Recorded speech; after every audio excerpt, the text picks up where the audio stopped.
Coucou tout le monde, j'espère que vous allez bien. Donc on se retrouve pour la petite vidéo du jour. C'est parti. Alors, on va prendre l'oracle de lumière, on va voir ce qui se passe ici. J'ai l'impression qu'on parle d'une autre personne, directement comme ça, pas forcément de vous, ou alors c'est lié à une autre personne de toute façon. Donc les énergies sont toujours interchangeables, mais là, j'ai la perception que c'est vous et quelqu'un d'autre en fait. Ça peut être n'importe quel type de relation. Vous prenez comme ça résonne. Alors, qu'est-ce qu'on a ?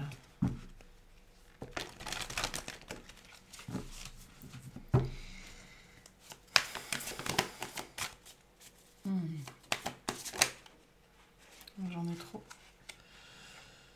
Non, j'en ai qu'une. Donc on a... ben voilà, évidemment. Donc on a le masculin sacré. Ok. Et en dos de deck, on a l'amour inconditionnel. Donc voilà. Donc on est sur une autre énergie ici et sur le guide. Et alors bon, l'amour inconditionnel, le guide et le féminin sacré. D'accord. Il y a une histoire ici, on me dit. Une histoire à raconter. Ok, je vais prendre les 4. On va voir ce qui se passe après. Je vais prendre les 4. Alors...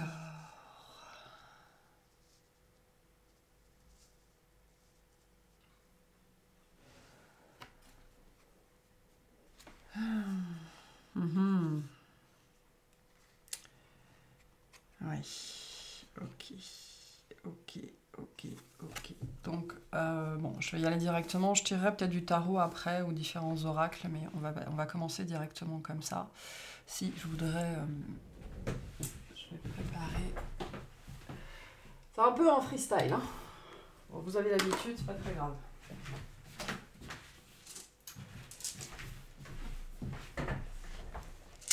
On va prendre les runes aujourd'hui, on va voir ce qui se passe après, on verra. On va déjà commencer comme ça. Moi ici j'ai une relation qui concerne un masculin sacré, un féminin sacré, un masculin divin, un féminin divin, je sais pas trop. En tout cas ici on est dans l'archétype, du couple sacré. Vraiment, on me dit il y a deux personnes ici qui essayent de se rejoindre. Ok, alors attention, on peut être aussi dans des notions de polarité, donc c'est peut-être vos polarités à vous, intérieures, qui essayent de se rejoindre, qui essayent de communiquer. Même si là, moi, j'ai plutôt la notion de vivre une expérience en particulier qui est du registre en fait de l'expérience initiatique. Là, on me parle d'une relation. De base déséquilibrée. Dans le sens où l'un sert de guide à l'autre. Dans ce contexte où il y en a un qui est déjà peut-être plus âgé ou plus mature ou plus avancé ou plus solide dans sa vie ou plus établi, voilà, peu importe. Mais ici, j'en ai un. Cette notion de déséquilibre, elle n'est pas forcément négative, hein, absolument pas. Mais j'en ai un qui sert de guide à l'autre, en fait. D'accord, donc il y a un amour de base ici, bien évidemment. Il y a un amour de base, un amour sincère, quelque chose qui vous rassemble. Je suis sur quelque chose de très très doux ici. Et là, on n'est pas dans une histoire amoureuse. Je m'explique. On est dans une histoire d'amour. On n'est pas dans une histoire amoureuse. Là, j'ai pas de... Enfin... Ça ne veut pas dire qu'il n'y en a pas, mais ici, je pense que le guide, alors qui est peut-être le féminin ici, hein, puisqu'on est sur le côté féminin, mais peu importe. Le guide ici, celui qui sera le guide dans cette histoire, ou celui qui est le guide dans cette histoire, moi, ce que je perçois, c'est que c'est quelqu'un qui ne cherche qui ne cherche plus à être amoureux ou amoureuse, mais qui cherche à choisir et à être choisi. C'est-à-dire qu'ici, les papillons dans le ventre, le shoot hormonal pendant 6 mois, la tête, le fait qu'on n'arrive plus à penser clairement, etc., on ne veut plus ça ici, d'accord ? Ça, c'est le registre de tomber amoureux. Ici, on ne cherche pas à tomber amoureux, on cherche à choisir un partenaire et à être choisi. C'est-à-dire, mais plus spécifiquement, à choisir quelqu'un qui est prêt à être choisi. Donc là... C'est ça, cette notion de déséquilibre, où j'en ai un qui va être ou qui est un guide pour l'autre, notamment sur cette notion de qu'est-ce que c'est l'amour. Qu'est-ce que c'est véritablement l'amour? L'amour, c'est pas être amoureux, hein. D'ailleurs, les papillons dans le ventre, ces sensations physiques qui sont au demeurant très très agréables sont souvent des réponses du corps à des émotions qui sont présentes en nous et qui sont en train d'être réveillées au contact d'une personne. Et donc en fait, la personne qui vient à nous, dans ce contexte-là de tomber amoureux, vient réveiller nos blessures, notre dépendance affective. Ça ne veut pas dire qu'il n'y a pas de sentiments sincères et authentiques, bien évidemment, mais c'est surtout notre dépendance qui est attisée. Là où moi j'ai notamment une féminine qui est dans cette idée de dire ok, moi c'est plus ça que je veux. Moi je veux choisir quelqu'un. Je veux choisir une personne qui est prête à être choisie. Je vous ramène pour les personnes qui ont écouté les guidances ces dernières semaines et ces derniers mois à cette guidance où je disais que dans des polarités saines, enfin assainies et apaisées, c'est le féminin qui choisit le masculin, pas l'inverse. Donc là, j'ai un petit peu ce registre-là. Et donc finalement, là, on est véritablement dans le registre de l'amour inconditionnel, dans le sens où si je te choisis, c'est pour le meilleur, certes, mais potentiellement pour le pire aussi, hein. Là, on est dans le registre de l'engagement sacré, du couple sacré. Et donc, on peut avoir une histoire ici qui commence de prime abord de façon en apparence déséquilibrée ou alors qui peut faire un petit peu peur, en fait. Pourquoi? Parce que, justement, il y en a un qui est plus avancé que l'autre. Et donc, il y a probablement tout un tas de questionnements qui peuvent arriver, qui peuvent se mettre en place. Est-ce que ça peut être financièrement, ça peut être matériellement, ça peut être au niveau de l'éducation, ça peut être au niveau de plein de choses. Et c'est cette idée ici, peut-être que du côté du guide, on va l'appeler comme ça, du côté du guide, il y a le guide et il y a l'élève, alors peu importe dans quel sens on se situe, qui est qui, mais il y a ce questionnement que j'ai du côté du guide, de dire... est-ce que je ne vais pas encore me faire avoir? Est-ce que je ne vais pas encore me faire utiliser? Est-ce que je ne vais pas encore entrer dans des zones sacrificielles? Est-ce que je ne vais pas encore m'oublier? J'ai des peurs comme ça, d'accord? Des peurs de donner trop, encore une fois, ou d'être qu'on profite de nous, en fait. Mais déjà, ce que j'ai envie de vous dire par rapport à ça, si vous vous reconnaissez dans ce que je dis, à partir du moment où vous n'êtes plus dans la sphère amoureuse, mais vous entrez dans la sphère du choix, d'accord, de choisir un partenaire, il y a peu de chances que vous retombiez dans ce genre de schéma-là, ou alors vous allez vous en apercevoir avant. Après, du coup, vous pouvez choisir de retomber dans ces schémas-là, mais vous y retombez du coup en conscience. Du coup, vous le vivez différemment. Mais là, moi, j'ai une relation, peu importe les différences et les déséquilibres en surface, qui est bien basée sur ce qu'on va appeler l'amour inconditionnel. Donc là, on est au-delà de la dépendance, on est au-delà de la blessure, on est au-delà de l'ombre, on est même au-delà de la lumière. On est dans la dimension où je choisis d'aimer quelqu'un d'autre en mon âme et conscience, en fait. Peu importe les difficultés et peu importe qu'il y ait du sentiment amoureux ou pas. Ça ne veut pas dire qu'il n'y en aura pas.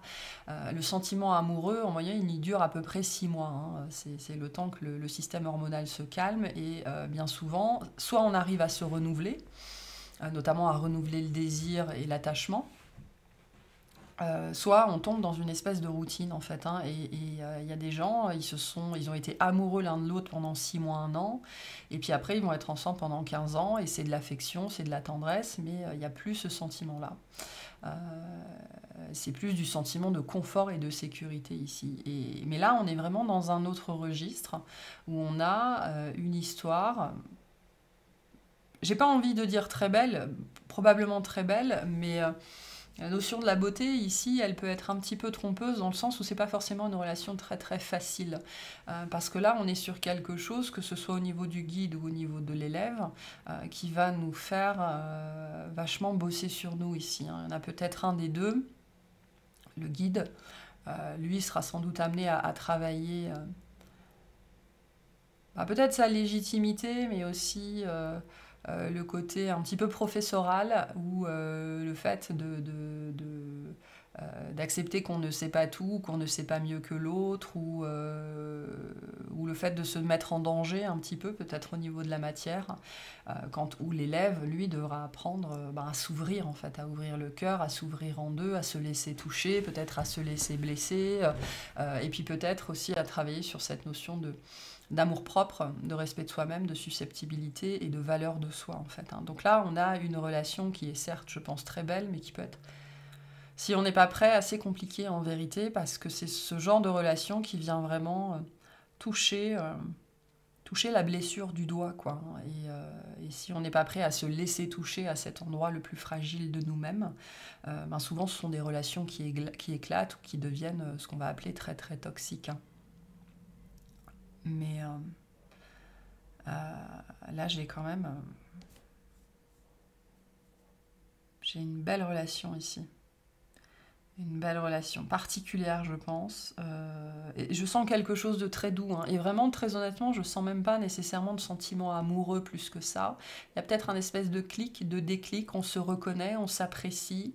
On est bien en présence de l'autre, on se sent en sécurité, on se sent chez soi, en fait. Mais je sens pas de papillons dans le ventre, je sens pas toutes ces sensations un petit peu, alors certes délicieuses, mais en même temps qui peuvent tirailler, hein, puisque c'est la blessure derrière qui parle. Là, je sens pas ça. Je sens vraiment quelque chose de très doux et de très apaisé, au moins pour un côté, d'accord ? Je sais pas si c'est pareil pour les deux, mais... du côté en tout cas du guide, c'est-à-dire du côté le plus mature, j'ai plutôt ça. Ça ne veut pas dire qu'on ne ressent pas l'absence ou le manque ou la perte ou des choses comme ça, mais quand on arrive à se poser 5 minutes dans cette relation-là ici, j'ai quelque chose de très très apaisé, de très très doux, de très très calme, et voire même de temps en temps on peut se poser la question, est-ce que je suis amoureux, est-ce que je suis amoureuse ? Parce que comprenez bien qu'il peut y avoir de l'amour, sans sentiment amoureux. C'est pas du tout la même énergie et c'est pas du tout le même amour en fait. Hein. Là où le sentiment amoureux est quelque chose de relativement immature au niveau émotionnel en fait, puisque ça fait appel à la dépendance. L'amour inconditionnel, lui, n'a pas besoin du sentiment amoureux pour exister. Donc j'ai un truc très fort ici, divin. Hein. On est dans cette dimension ici du couple, ce qu'on va appeler le couple sacré, le couple divin. Donc vous savez que moi je ne mets pas d'étiquette dessus. Pour moi, ces couples-là, ce sont la rencontre de deux personnes qui ont assaini leurs blessures, qui ont assaini leur ombre, ou qui ont déjà fait un très très gros travail de conscientisation, de responsabilisation, d'autonomie, d'indépendance, de souveraineté en fait. Et là particulièrement, j'en ai un qui montre la voie à l'autre. Ok ? Mais ça ne veut pas dire que là, on est meilleur que l'autre, absolument pas. Ça veut dire qu'on a avancé un petit peu plus, ou un petit peu plus rapidement, ou différemment. Voilà, parce que là, on est quand même dans des couples avec des dynamiques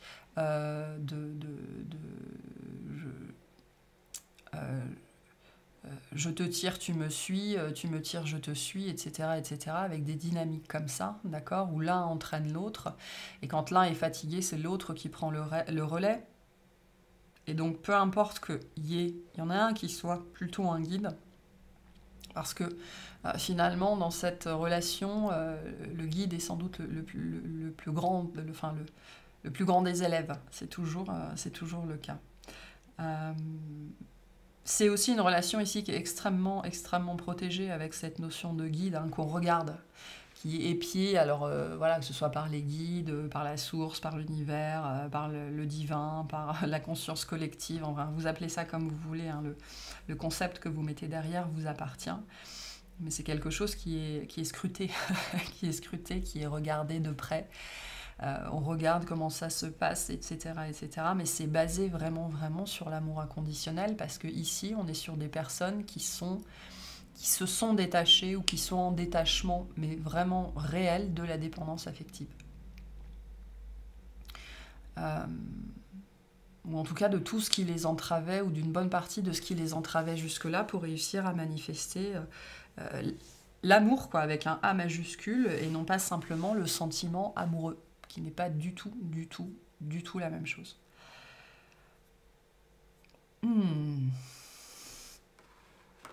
Ok, est-ce que j'ai quelque chose d'autre ?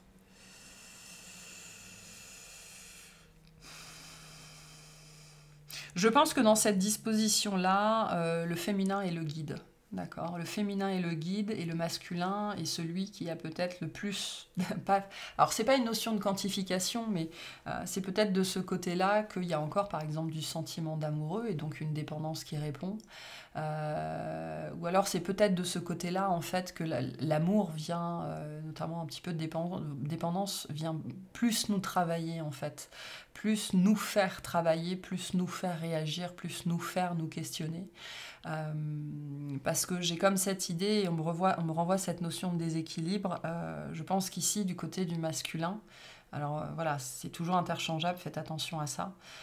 Ça peut être vous, hein, ici, cette notion de masculin, on se sent en décalage. Okay, en décalage, en retard, pas prêt, pas à la hauteur, on n'a pas ce qu'il faut, voilà, il y a cette notion de décalage assez forte. Je sens que là-dessus, cette idée de décalage, c'est pas forcément un problème, même si ça nous ramène à nos propres problématiques, à ce qu'on a mis en place dans nos anciennes relations, au côté sacrificiel, au côté je donne tout, j'offre tout, et après je me ramasse à la petite cuillère.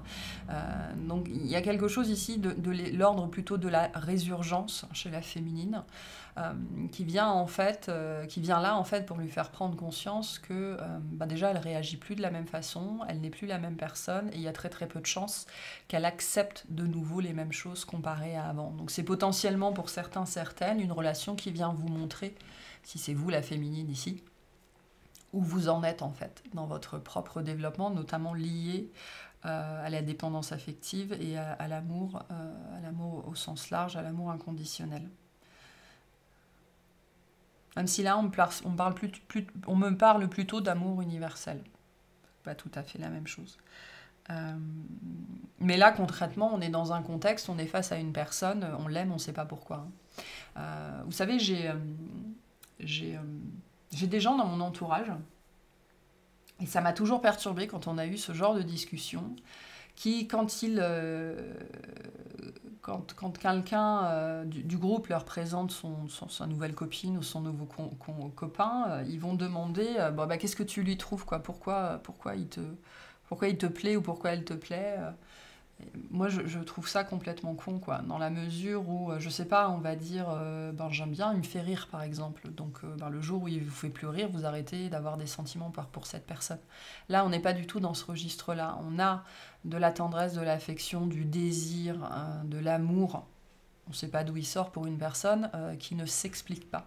Ça, c'est véritablement le registre de l'amour inconditionnel, parce que là, on est au-delà du physique, on est au-delà de la condition sociale, on est au-delà de l'ethnie, on est au-delà de la matière, on est au-delà du corps, d'accord ?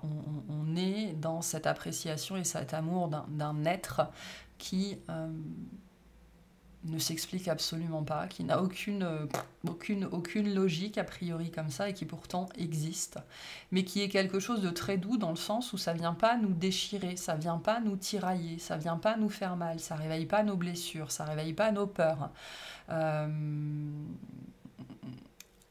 Voilà, on peut sentir le manque, l'absence de l'autre quand il n'est pas à côté de nous, bien évidemment, mais au-delà de ça, c'est beaucoup plus apaisé et apaisant que les relations qui ont pu exister jusque-là. Et ça, c'est vraiment la marque de cette relation dont on parle ici, qui est vraiment...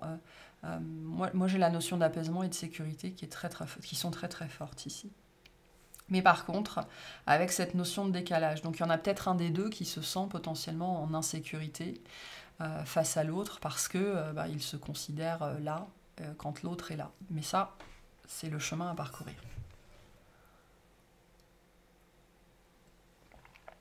Ok, alors qu'est-ce qu'on vous dit de plus sur cette relation ?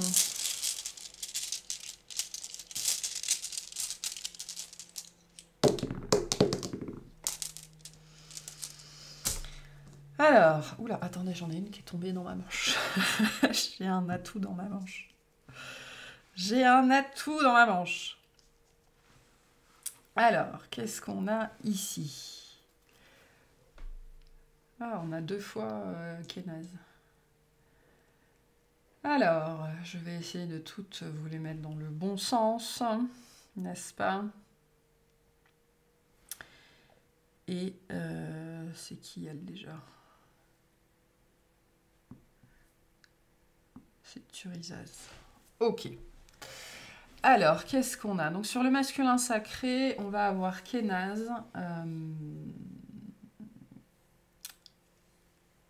C'est quoi l'autre déjà?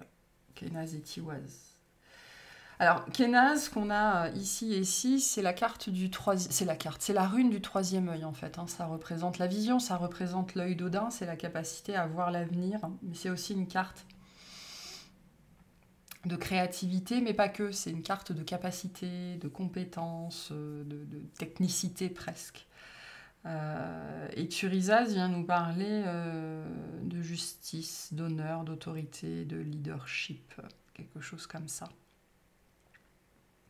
Donc ici, finalement, on a un vrai masculin en devenir, hein, ou un masculin qui est dans cette puissance-là, d'accord? Donc ici, on est...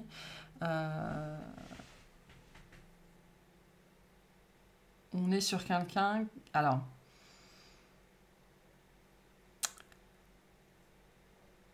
C'est peut-être quelque chose qui reste à voir sur cette carte du masculin, j'ai l'impression. Parce que moi, j'ai cette dimension ici d'un vrai potentiel. Voilà. Je ne vais pas parler d'un pouvoir, je ne vais pas parler d'une puissance, parce que ça implique qu'ils sont déjà en place. Mais là, moi, j'ai plutôt une notion vraiment de potentiel.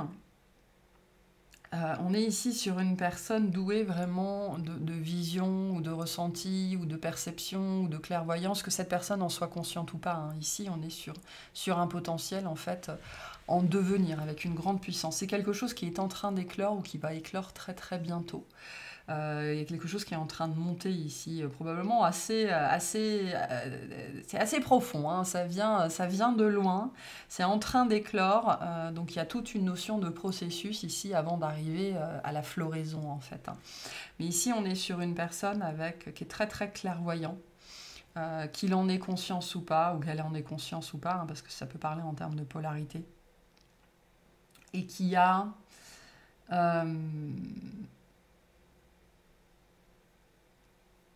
Ouais, j'ai un vrai masculin ici. Avec Turisaz, on est vraiment dans l'archétype du masculin, avec l'autorité, la protection, la place du père, entre guillemets le patriarche, mais au sens positif, au sens noble du terme en fait. Hein. Celui qui pourvoit, qui protège, qui sécurise, qui guide, qui sait faire preuve d'autorité, qui a le sens de l'honneur, le sens de la justice. Enfin voilà, on est pour le coup sur un vrai masculin, mais que je sens en fait pour l'instant plutôt en potentiel ou en dormance en fait. D'accord. Donc pour certaines personnes, on vous dit, avec Kénaz, on vous dit, mais vous le voyez très bien en fait. Vous voyez ça chez cette personne. Mais on a peut-être quelqu'un qui ne voit pas encore ce potentiel chez lui. Pour l'instant, parce que c'est à l'état de dormance et de potentiel. Sur l'amour inconditionnel, on retrouve Kénaz, d'accord? Donc, je pense qu'il est très clair pour les deux ici qu'on voit complètement le potentiel, l'amour dans cette relation. Et en même temps, je pense qu'on a une espèce de conscience aiguë que c'est pas... pour moi, ici, on fait la distinction entre l'amour et le sentiment amoureux. Voilà. Alors, peu importe les mots que vous allez mettre dessus, ici, c'est pas pareil. C'est pas la même chose, c'est différent. C'est vraiment beaucoup plus apaisé, beaucoup plus apaisant, beaucoup plus sécurisant.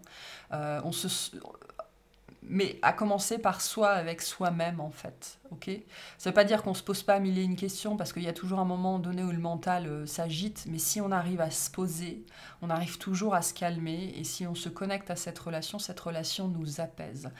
Au-delà de ça, les deux ici voient tout à fait le potentiel énorme de cette relation, parce que avec cette carte-là, on est dans l'amour des contes de fées, quoi, si je puis le dire comme ça. Le vrai, celui qui va nous amener au bout de la vie, celui pour lequel on s'est incarné, celui qu'on a cherché toute sa vie. Donc on est ici dans quelque chose de très éclairé, de très éclairant, et qui va peut-être d'ailleurs, hein, c'est peut-être ça, hein, c'est peut-être cette relation-là, comme on a les deux mêmes runes ici, cette relation-là, l'éclosion de cet amour-là, qui va permettre justement à ce masculin de déployer son potentiel. Peut-être que sans ça, il ne peut pas le faire. Mais peut-être quelque chose ici, hein, comme ça. On verra après alors. Avec le guide, on a Féou. Les runes sont très belles ici. Féou qui représente l'abondance, ça représente le feu, l'abondance, l'énergie, la prospérité. Ça représente aussi une carte de vision, d'accord, d'avoir une vision claire, c'est-à-dire de comprendre les choses. C'est une carte aussi de création, de créativité, de fertilité, enfin bref. Moi je pense, ce que je vois ici, c'est que cette relation, parce qu'elle sert pas à la même chose pour les deux, elle sert bien évidemment à l'évolution des deux, mais c'est une relation qui va permettre au masculin de pousser, de grandir et d'éclore et de dévoiler son potentiel, ensuite de l'exploiter, mais surtout de dévoiler son potentiel, c'est-à-dire de faire sa propre rencontre en tant que masculin, d'accord, masculin sacré, masculin divin. Donc il y a peut-être des problématiques ici par rapport à soi en tant qu'homme ou à soi en tant que femme, mais dans sa propre puissance personnelle. Qu'est-ce que ça veut dire que d'être un homme ? Qu'est-ce que ça veut dire que de prendre sa place en tant qu'homme ? Il y a beaucoup de choses comme ça ici, et peut-être qu'on ne sait même pas ce que ça veut dire en fait. Qu'on ne sait même pas où on se situe, et j'ai des rapports problématiques ici aux personnes du même sexe. Et donc là, j'ai plutôt une compréhension, une révélation du potentiel, ok, où là, j'ai une expansion d'un potentiel qui est déjà exprimé. Voilà. Donc moi, j'ai vraiment cette idée très forte. Vous savez, c'est marrant, c'est joli, c'est très poétique la façon dont on me présente cette relation. On me montre ici une fleur qui a déjà grandi, qui a déjà éclos, d'accord, qui a déjà éclos, mais qui doit prendre encore un peu plus de place. Et là, on me montre à côté une autre petite fleur, mais qui est encore toute petite en fait, et qui prend exemple sur la grande, qui essaye de pousser pour rattraper l'autre en fait. Et donc il y a cette idée ici un petit peu de cheminement accéléré ici, j'ai l'impression, pour justement rattraper l'éclosion qui a eu lieu ici. Donc là, moi ici, j'ai la découverte, la compréhension et le déploiement d'un potentiel. Là où j'ai un potentiel qui est déjà identifié, compris et exploité, mais qui va encore, qui va faire boom ici. Hein. Ici, moi, j'ai surtout une expansion. Plus d'énergie, plus de créativité. On se nourrit l'un de l'autre ici. Moi, j'ai quelque chose comme ça. Ici, j'ai un masculin qui se nourrit. Comment vous présentez ça, ce qu'on m'envoie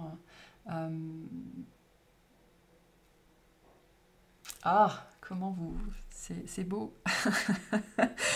On me montre en fait ce côté-là, ce masculin qui injecte de l'amour en fait dans le féminin, parce que qui a besoin en fait du retour d'attention, qui a besoin de tendresse, qui a besoin de douceur et qui donc en injecte, c'est marrant la façon dont on me l'envoie, en injecte dans le féminin, et donc le féminin s'ouvre,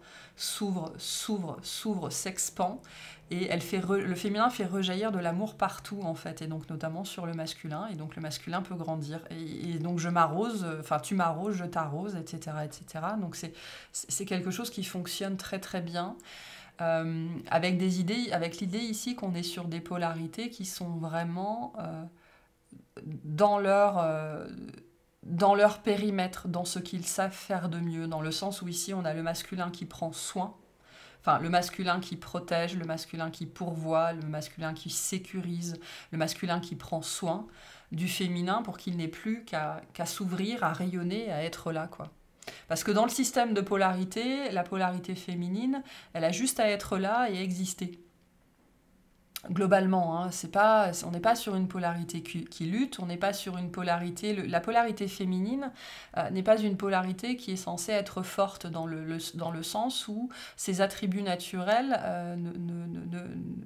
elle n'a aucune protection, elle n'a aucun moyen de défense. Et donc tout ce qu'elle peut faire, c'est être dans l'expansion, la fluidité, d'accord, et c'est en s'épanouissant qu'elle laisse diffuser son énergie. Et donc ça crée un espèce de cycle pardon, vertueux, où l'un vient nourrir l'autre selon sa propre façon de procéder. Voilà, et donc on me montre, hein, c'est trop joli, j'ai deux, comment ça s'appelle, c'est des lys. J'ai deux lys, et donc un qui est déjà grand et l'autre qui va grandir jusqu'à rattraper l'autre, et puis pouf, voilà.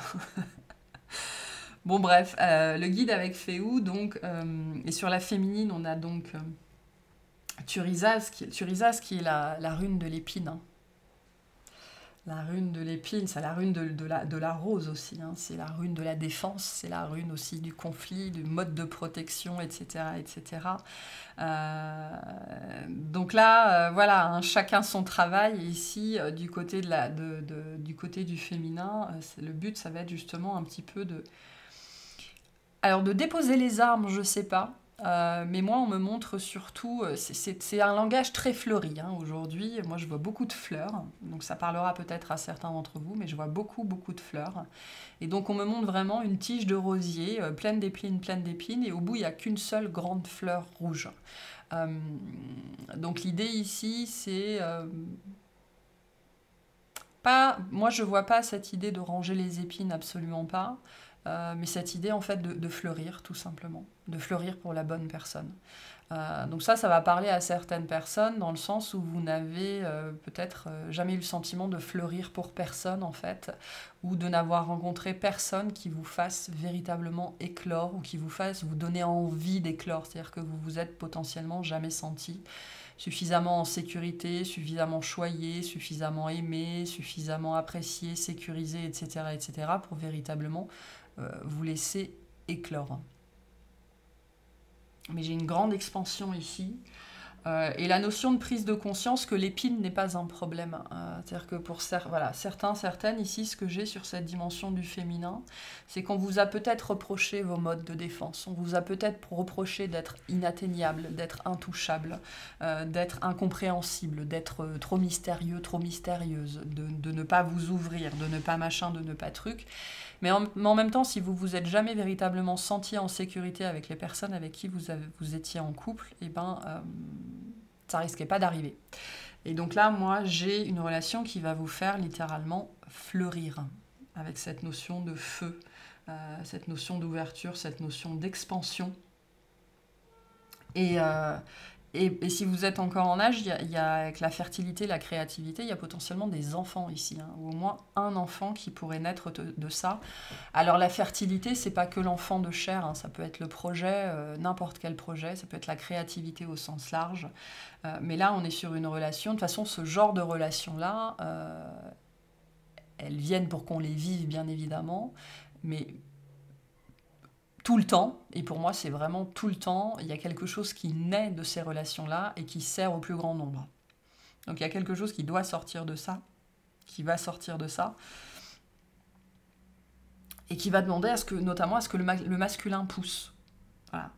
Ça demande à ce que le masculin il pousse ici, et à ce que la féminine elle s'ouvre.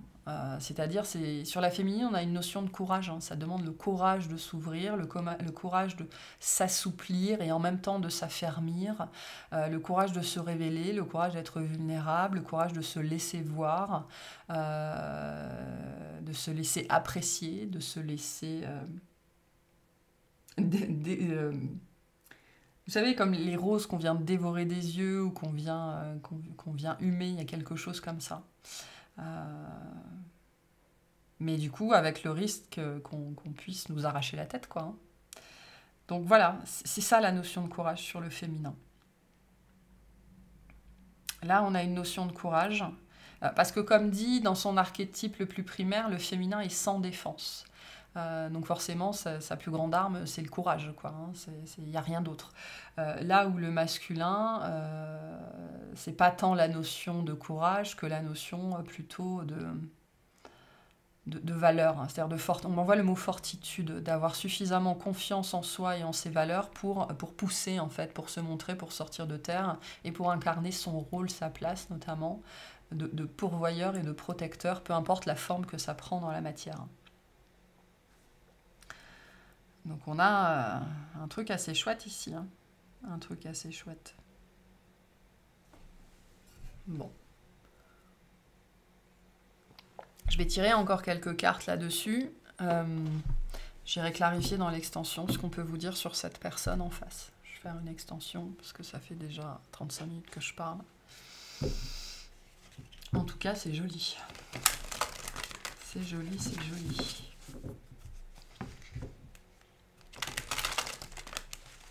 Mais c'est très particulier ici. Hein. Ça ne veut pas dire que c'est pas une relation qui est faite pour tout le monde. En fait, il y a cette idée ici, et c'est quelque chose que j'ai dit il n'y a pas longtemps, et j'ai l'expansion en dos de deck. Donc vous allez vous envoler, hein, ça c'est clair, hein, mais ça demande beaucoup de courage. Il n'y a pas longtemps, qu'est-ce que je disais? J'ai perdu le fil de mes raconteries, là. Qu'est-ce que je disais? Mince, ça m'a échappé, j'ai perdu le fil. Bon, j'ai perdu le fil. Je disais ça dans une guidance il n'y a pas très longtemps. Oui, comprenez bien que ce ne sont pas des relations réservées à une pseudo-élite, absolument pas. Ce sont des relations qui sont possibles, qui sont liées à votre niveau de conscience, en fait. C'est même pas tant une histoire de guérison et de purification, parce que la guérison vient avec le niveau de conscience. Mais là, on est sur des niveaux de conscience qui sont très élargis, d'accord, avec une perception de soi, une perception des autres, une perception de la vie, une perception de l'univers, où rien n'est déconnecté, où tout a un sens, où absolument tout est une synchronicité, tout est un signe, tout a un sens, même si sur le moment je ne le comprends pas. On a une acuité, on a une vision très aiguë de soi-même, de ses limites, de sa faiblesse, mais aussi de ses forces du coup, et on est dans une acceptation, alors complète je sais pas, mais en tout cas vraiment très très très avancée de ces parts d'ombre, quoi, hein, de tout ce qui est de tout ce qui est moche, de tout ce qui est mal, de tout ce qui est médiocre, de tout ce qui est voilà, et malgré tout ça on arrive à une acceptation et un amour de soi qui frôle l'inconditionnalité en fait. Mais ça demande vraiment, vraiment un niveau de conscience très large. Très, très large. Et donc c'est pour ça que je vous dis que c'est pas réservé à une élite, entre guillemets. C'est une notion d'avancer sur votre chemin de conscientisation et de responsabilisation en fait vis-à-vis de votre vie. Donc il y a ça ici hein, qui est assez fort. Hein. C'est très lié aussi, notamment sur le côté féminin, même si le masculin, j'ai l'impression que ça vient après. Et c'est ça, cette dimension de guide. C'est très lié sur le côté féminin à la manifestation, l'usage, l'emploi de la créativité, de ce que j'appelle la grâce, hein, qui est quelque chose que l'on porte tous d'une façon ou d'une autre. C'est quelque chose qui nous a été donné pour qu'on le répande sur le monde. Et pour moi, c'est lié à ça ici aussi, sur le féminin, qui va en fait, je pense, donner l'exemple masculin là-dessus. Bon. Ok, des petits messages par rapport à cette relation, s'il vous plaît, et j'irai clarifier... je sais pas quoi dans l'extension, mais on va les clarifier. Là, c'est joli. Qu'est-ce qu'on a ici? On a la nature. Ancrez-vous, trouvez un sanctuaire dans la nature, connectez-vous avec les êtres élémentaires. Donc là, il y a cette idée de revenir à sa nature inconditionnelle, qui est l'amour, d'accord? C'est-à-dire que là, on est sur une relation, on ne sait pas comment, on ne sait pas comment c'est possible, mais on ne peut être rien d'autre que soi-même. Voilà, dans ses plus grandes qualités et dans ses pires défauts. On ne sait pas se comporter autrement, c'est-à-dire que là, il n'y a plus de masque. Ça ne veut pas dire qu'il n'y a pas de peur, hein, bien évidemment, mais il n'y a plus de masque, il n'y a plus de manipulation, on dit ce qu'on a à dire, ça ne veut pas dire qu'il n'y a plus de petits jeux, hein, où on tourne un petit peu autour du pot, parce que ça reste humain, mais globalement, on est dans son authenticité, en fait, dans cette relation-là, et c'est aussi la marque de ce genre de relation-là, où on ne peut être que soi-même, en fait. C'est-à-dire qu'on se sent tellement bien, tellement en sécurité, tellement accepté, que tout ce qu'on peut faire, c'est être soi-même, parce que sinon, ça n'a pas de sens. C'est aussi une relation qui va vous demander de redescendre sur Terre, quoi, de vous ancrer dans la matière. Il y a une notion de réalisation très très forte, notamment sur le masculin, dans cette relation qui va nous obliger vraiment à investir la matière, quoi. Donc là, je peux avoir ici des masculins qui sont assez vaporeux ou qui n'ont jamais réussi à prendre leur place dans la matière, à trouver ce qu'ils voulaient faire, à trouver ce qu'ils aimaient. On a peut-être des problèmes avec l'argent, des problèmes avec l'autorité, des problèmes avec le père, des problèmes avec l'administration. Voilà, on est vaporeux. Donc ici, notamment du côté du masculin, cette relation est un sanctuaire, d'accord, vraiment, mais qui nous force à nous ancrer, hein. Vraiment, vraiment, parce que sinon ça nous passe sous le nez, je pense. Et je pense que pour les gens qui sont concernés, on a très conscience de ça ici, très très conscience de ça.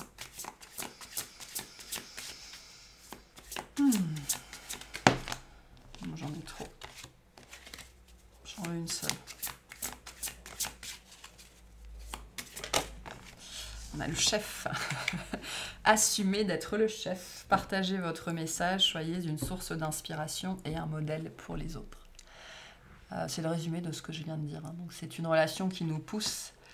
On avait déjà la carte du leader ici, hein, donc c'est encore assez centré sur le masculin, mais bon, voilà, là on est à mi-chemin entre les deux, donc le féminin c'est pareil, il y a cette idée ici véritablement, soit de prendre sa place ici de son côté, c'est-à-dire de comprendre déjà en premier lieu ce que ça veut dire, puis de prendre sa place, et ici on est dans la consolidation, je pense, de sa place. Et avec la notion de partager votre message, c'est très lié à cette notion de grâce, hein. Il y a cette lumière que vous portez, et qui est censée être... qui est censé illuminer le monde, qui est censé être redonné, redistribué, partagé. Et donc cette relation, elle amène à faire ça aussi, hein. Elle sert les autres. Elle sert les autres de toute façon. Mais c'est un grand pas en avant au niveau du masculin, hein, cette relation. Et pour moi, une consolidation au niveau du féminin. D'ailleurs, ici, on doit avoir des dynamiques, ici, potentiellement, notamment si j'ai des femmes sur le côté féminin, j'aurai plus de femmes, bien évidemment. J'ai probablement ici des femmes qui ont été très très masculines pendant longtemps ou très très dans le côté yang, c'est-à-dire qui ont dû mettre en place des modes de défense, des modes de survie, qui ont dû être le pourvoyeur pour elles, pour les autres, qui ont dû se défendre, qui ont dû prendre les armes, qui ont dû guerroyer, qui ont dû combattre, qui ont dû... voilà. Alors que ça n'est pas dans leur nature du tout à la base. En tout cas, ça n'est pas dans la nature du féminin. Et là, m'envoyez pas des arguments féministes, hein, je parle en termes énergétiques. Le féminin ne fait pas ça. Voilà, ça n'est pas dans ses attributs.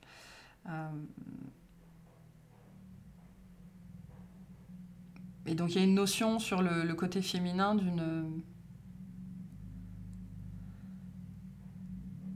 de lâcher du lest en fait, hein, de lâcher un petit peu prise sur toute la partie yang masculine qui a été surinvestie sans doute pendant très très très longtemps, faute d'avoir eu potentiellement les bons modèles ou les bons partenaires, parce qu'en face on avait ou des hommes qui étaient absents, ou des hommes qu'il fallait biberonner, ou enfin voilà, hein, des enfants potentiellement, des enfants ou des grands absents.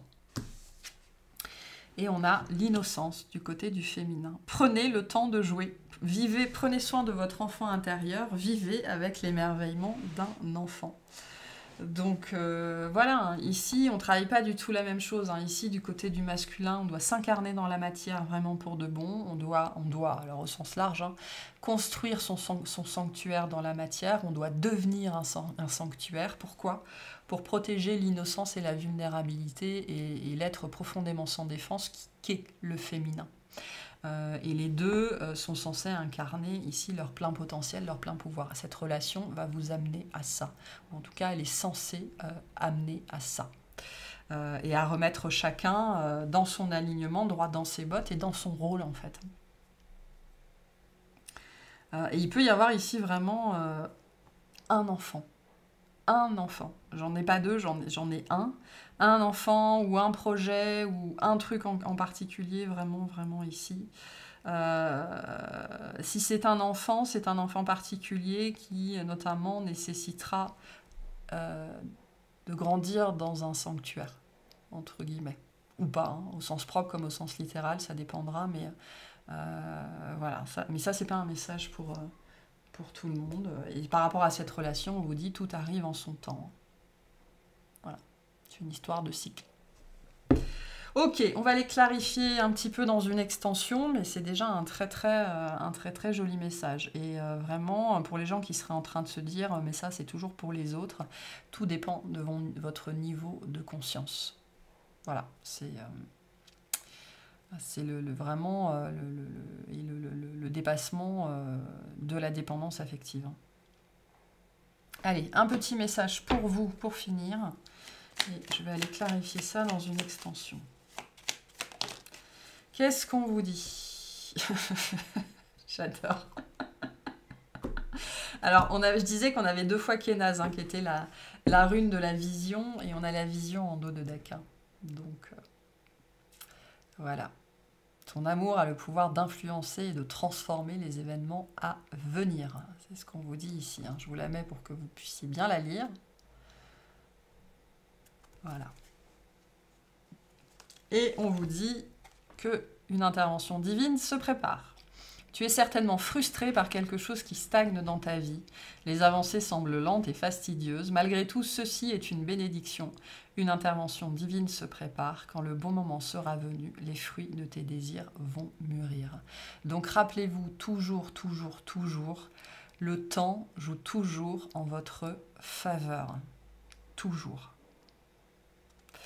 Voilà pour cette guidance. J'espère que ça vous aura plu, que ça vous aura parlé et je vous souhaite une très bonne fin de semaine.